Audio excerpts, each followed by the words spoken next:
কোন বক্তা টাকা নিয়ে ওয়াজের কি করে আমি জানি না।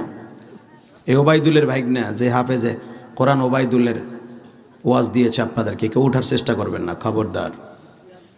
হেই, ওবায়দুল তো যায় নাই আমার মসজিদ দেখতে, ওকে অনেকবার টেন্ডার দিছে যাওয়ার জন্য, যায় নাই। আমি 4 কোটি টাকা খরচ করে কেরানীগঞ্জ বাবুবাজার ব্রিজের করে গোলাম বাজার চড়াইল একটা মসজিদ বানাইছি। আমি কারো কাছ থেকে একটা টাকা চাইয়া নিয়ে মসজিদ করি নাই। এটা আমি আলেমদের জন্য একটা মডেল, সারা বাংলাদেশে বক্তাদের মডেল। আমি সমস্ত নিজের অর্থায়নে 4 কোটি টাকা খরচ করে মসজিদ বানাইছি। স্বাধীনতার পরে আজও পর্যন্ত কোনো বক্তা ঢাকার বুকে নিজের সম্পূর্ণ নিজের অর্থায়নে মসজিদ করে নাই। মাদ্রাসা করছে, অনেকে কালেকশন করে মসজিদ করছে, কিন্তু নিজের অর্থায়নে জায়গা কেনা থেকে নিয়ে 1 কোটি 20 লাখ টাকা দিয়ে শুধু জায়গাটাই কিনছি।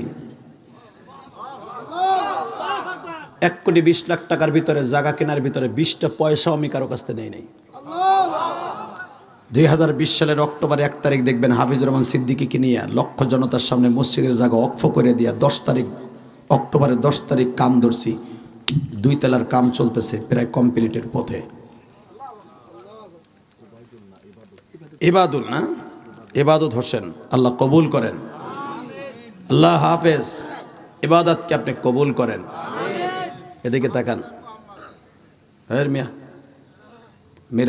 মিরাজের চান্দে তোমার আহমদ মোহাম্মদ রস করব। এদিকে তাকান। আমি গুনাহগার, আপনাদের কাছে টাকা পয়সা চেনে, শুধু দোয়া চাই। 4 কোটি টাকা আল্লাহর ঘরের জন্য খরচ করছি। এখন কি মসজিদ আমার? মসজিদ আল্লাহর নামে দিয়ে দিছি। এবং আমি এমনভাবে অক্ষ করছি যে আমি মরার পরে আমার ছেলে মেয়ে, আমার নাতি পোতা কিয়ামত পর্যন্ত কেউ যেন দাবি করতে না পারে যে মসজিদ আমার দাদাই দিছে, এটাও যেন বলতে না পারে। আমাদের সেটা বদ অভ্যাস আছে, এটা আমার দাদাই দিছে, আমার চাচাই দিছে, এটা আমাগো মসজিদ, কয় না?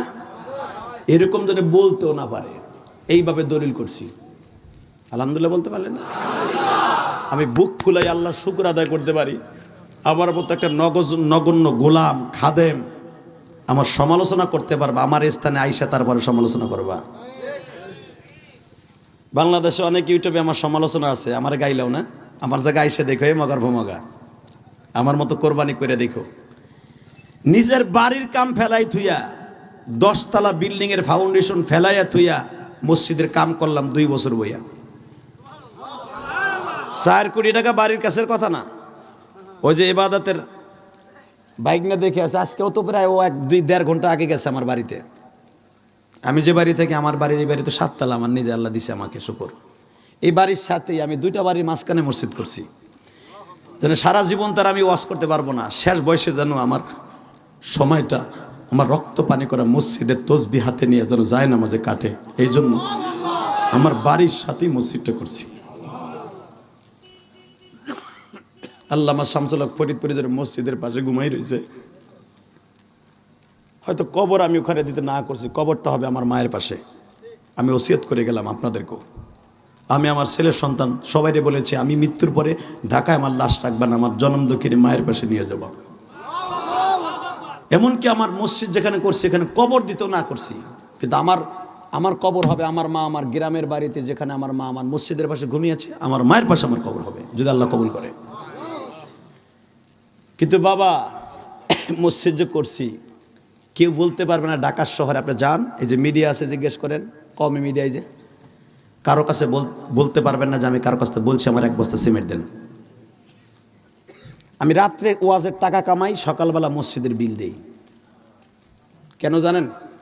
আমার মতো বক্তার আপনি 1 লাখ টাকা দিয়ে আনলো লস নাই। 2 তলার কাম কমপ্লিটের পথে 5 তলা পর্যন্ত যেন আমি মসজিদটা করে কবরে যেতে পারি। 5 তলা পর্যন্ত করতে আমি হিসাব করলাম আমার এই পর্যন্ত 16 কোটি টাকা লাগবে। আলহামদুলিল্লাহ বলেন না? 4 কোটি কেবল গেছে। আপনি আমার জন্য দোয়া করবেন, কিচ্ছু চাই না। ইবাদতের জন্য আমি দোয়া করি, আল্লাহ যেন ওকেও আমার মতো একটা মসজিদ মাদ্রাসা তার বাড়িতে করে কবরে যাওয়ার তৌফিক দান করেন। কারণ আমার আল্লাহ ডাইরেক্ট বলেছে হাদিসে কুদসি, যদি আমার আল্লাহর জবান দিয়ে বলতেন ডাইরেক্ট, তাহলে হয়ে যেত কোরআন। নবীর জবান দিয়ে বের হয়েছে, এই জন্য হাদিসে কুদসি, মান বানা লিল্লাহি মাসজিদান বানাল্লাহু লাহু বাইতান ফিল জান্নাহ, যে আমি আল্লাহর ঘর মসজিদ বানাই দেবে, আমি ডাইরেক্ট তাকে জান্নাতে ঘর বানাই দেব। এমন কথা আল্লাহর কোথাও বলে নেই। হাদিসে কুদসি নবী বলেছে, অতএব আমার মায়ের কবরটা শুধু জান্নাতের টুকরা বানাবার জন্যই আমি মসজিদটা বানিয়েছি। বাবা যুবক, আমি তোর পাও দূরে ধরছি, আমি যদি আমার মায়ের জন্য পাগল হইয়া মসজিদ বানাইতে পারি মায়ের কবরের জন্য, তুই কি অন্তত মা বাবার কাছে একটু মা পৌঁছাইতে পারবি না? পারবি ভাই, পারবি পারবি পারবি আমি তোর এখন বন্ধু বানাবো, বন্ধু। আমার বাবাকে নিয়ে 2011 সালে হজ করছি আমি, আলহামদুলিল্লাহ বলেন। আমি তো এই পর্যন্ত 16-17 বার মক্কা মদিনায় গেছি। 2011 সালে আমার আব্বা আমার সাথে ছিল। এই তো আগামী মাসের 20 তারিখ আবার চলে যাব উমরায়, টিকিট কনফার্ম, আলহামদুলিল্লাহ বলেন। পুরা রমজান থাকবো মক্কায়, আমি তোর জন্য দোয়া করবো যুবক, কাবা ঘর ধরে দোয়া করব। 3 মাস আগেও ছিলাম মক্কায়, আবার যাব 1 মাস পরে মক্কায়। শুধু তোর দুটো পাও ধরে যাব, যারা এখন আমার কথা সাড়া দিবি তাদেরকে নিয়ে আমি যেন আল্লাহ জান্নাত নসিব করে আমাকে। যদি বলেন হুজুর কি করতে হবে, আমি বলবো যাদের বাবাই মাঠে আছে, আজকে আমার কথা যারা কানছে, এটা আমার ক্রেডিট না, এটা আমার বাবার দোয়া। এই আলেমগুলা চিল্লাইছে আর কানছে, এটা আমার ক্রেডিট না, আমার বাবার দোয়া। কারণ কি জানেন, 2011 সালে যখন কাবাগরের সামনে স্বর্ণের দরজাটার সামনে আমার বাবার বুকের মধ্যে নিয়ে কইলাম, আব্বা আমটা এবারে মাফ না করলে আমার হজ হইব না। আমার বাবা আমার বুকের মধ্যে এইভাবে চাইপে ধরে বলছিল, ইলিয়াস রে, কাবাগরের এখানে দোয়া কবুল হওয়ার স্টেডিয়ামে বলে গেলাম, তুই যত মাহফিলে যাবি প্রত্যেকটা মাহফিলে যেন তোর দোয়ায়, তোর কথায় যুবকদের চোখ দিয়ে লেবু রসের মতো পানি পড়তে থাকে। আমার বাবার দোয়া প্রতিদিন কবুল হয়, এমন কোনো দিন নাই। এই যে গত কয়েকদিন আগে ইউটিউবে দেখছেন, একটা বুড়া চিল্লাইতে চিল্লাইতে স্টেজের সামনে বেহুশে পড়ে গেছে। গতকালকে একটা যুবক কানতে কানতে অস্থির, গতকালকে সভাপতি সে আমার মসজিদে 5,000 টাকা দিয়ে কান্দে, আর কি বলে জানেন, হুজুর আমি মসজিদ বানাইতে পারি নাই, আমি যদিও চেয়ারম্যান, আমি দোয়া করি যেন আপনার মায়ের সাথে আমার মা জান্নাতে যায়। আর একটা মহিলা আয়েশা নাম, সে আমার মসজিদে গতকালকে 2,000 টাকা দিয়ে, আল্লাহর কসম করে বলছে, আল্লাহর জাতের কসম, গতকালকে 2,000 টাকা দিয়ে মহিলা বলে, হুজুরকে বইল তার মার সাথে আমি জান্নাতে যাব। আল্লাহর ঘর করে দিলে বলে জান্নাতে যাওয়া যায়, তার মায়ের মসজিদে আমি 2,000 টাকা দিলাম, আমার কষ্টের টাকা। কত মহিলা আমার মসজিদে আংটি দিয়ে যায়, আলহামদুলিল্লাহ বলেন না? শুধু আমি আপনাদের 2টা পাও ধরে বলে যাব, আমি যেই যুবকগুলোকে এখন বুকের মধ্যে নিয়ে বলবো, দোস্ত আমি তোর নিয়ে এখন আল্লাহ যেন মাফ করে দেয়, যাদের বাবাই মাঠের মধ্যে আছে, যাদের বাবাই মাঠের মধ্যে আছে, ওই যুবকগুলো দাঁড়াও তো, তোমার বাপ এই মাঠে আছে, ওইগুলো দাঁড়াও, দাঁড়ান, দাঁড়াও না, কাদের বাপ এই মাঠে আছে, প্রথম যে দাঁড়াবে সে আমার বন্ধু, দাঁড়া, খুব দ্রুত 30 সেকেন্ডে দাঁড়াবি, যে যত দ্রুত দাঁড়াবে সে আমার বন্ধু, যে দাঁড়াবি খুব দ্রুত সেকেন্ডের মধ্যে দাঁড়াই যাবে বিদ্যুতের মতো। যাদের বাপ এই মাঠের মধ্যে আছে তারা দাঁড়াও, আমার দিকে তাকা, চোখের পানি রেডি কর। যেই ছেলেগুলা দাঁড়াইছে এদের বাপগুলা